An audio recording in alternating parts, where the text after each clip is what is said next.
The next subject we're going to talk about is the one that's probably the most hotly debated, which comes into the execution of the attack. I would like to introduce you guys to one of my favorite weapons of all times. It is a very heartfelt, dear place in my heart, and it's a rifle that it could be used and deadly with it at 50 yards. I can shoot anybody or anything from within that distance and cut them down. It's got almost a 22 caliber round coming out of it. It's about almost a quarter of an inch around, and if I shoot anybody in a vital organ with it. Now you may be thinking that it's my assault rifle that you guys that the media has so-called deemed it or labeled it, but no, it is actually just a regular old Marlin, or I'm sorry, a Remington 22 caliber rifle. My dad used it in the 1950s to shoot his first squirrels. If I was brave enough when I was a kid to shoot anything, I probably would have shot squirrels with it too. But it's a family heirloom.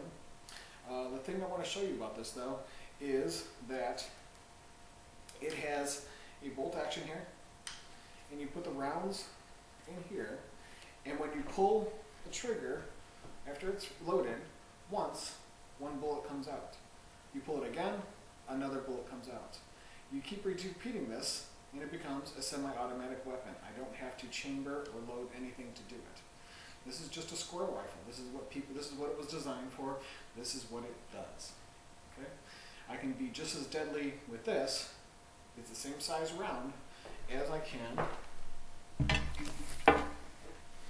with my other 22 caliber weapon.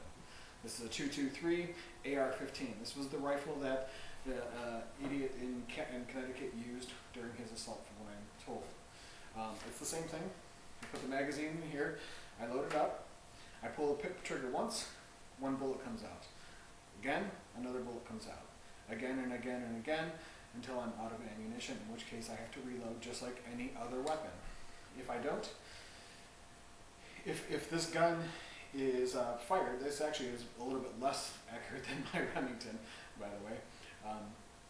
But the reason why it's used and why it's in this particular format, it has the same stock, it has the same grip, other than I'm coming from here, I have more of a pistol type grip, which is a little more natural.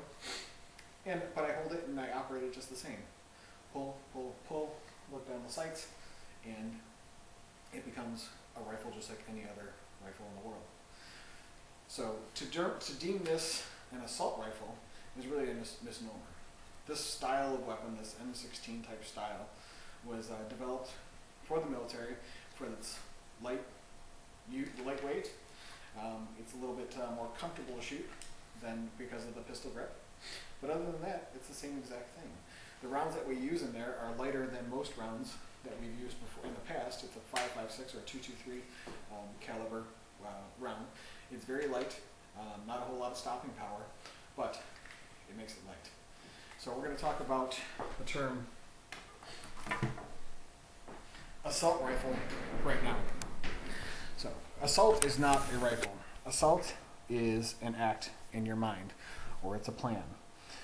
It has nothing to do with the weapon that you use. If I walk up with somebody and I hit them in the head with a baseball bat, I've committed assault. If I come up and I push somebody down on a playground, that is an assault. If I come up and I do anything to anybody that is unprovoked and unjustified, that is considered an assault. So the term assault rifle was actually a military term, and it was used to describe the tools that you were going to use for an assault, which is a preemptive attack in the better interest of the country. So the media has spewed this assault thing, and really the assault thing comes from within our heads, or the heads of the attackers. So all weapons are, all automatic weapons are illegal now. Most of the attacks that you see nowadays come from semi-automatic weapons. Just like my hunting rifle here, they pull the trigger once, one bullet comes off. Another one, that comes off. So it's really depending on how many rounds they carry on them, and not the weapon that they use themselves. Same thing with the pistols. It's no different. I hold it just like I do my any other rifle or anything else with a pistol grip, and I pull the trigger once, and the gun goes off. Pull it again, it goes off until I'm out of ammunition. Okay? This is certainly far less accurate than the other, but it's easier to conceal and carry. If I'm walking with this in my back, like I normally do, and you guys can't see it because I'm wearing something on top of it, then you guys are a whole lot less aware of what I have and what I'm doing than if I'm carrying around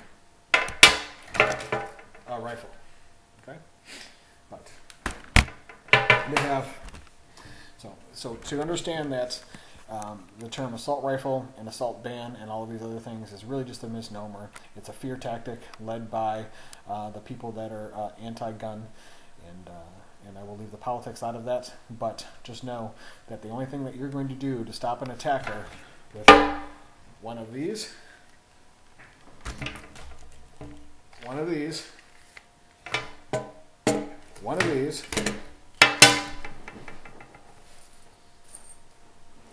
or one of these is going to be another weapon.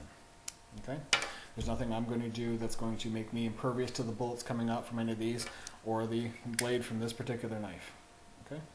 I'm going to get slashed, I'm going to get cut, unless I protect myself accordingly.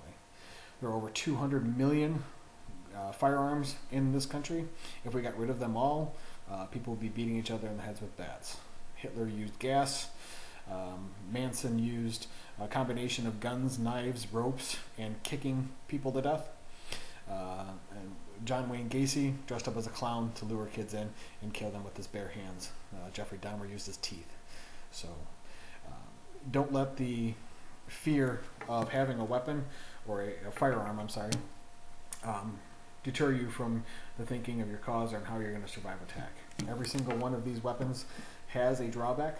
Every single one of these weapons can be defeated, and every one of these weapons should be addressed individually so that we understand where they come from and what they do.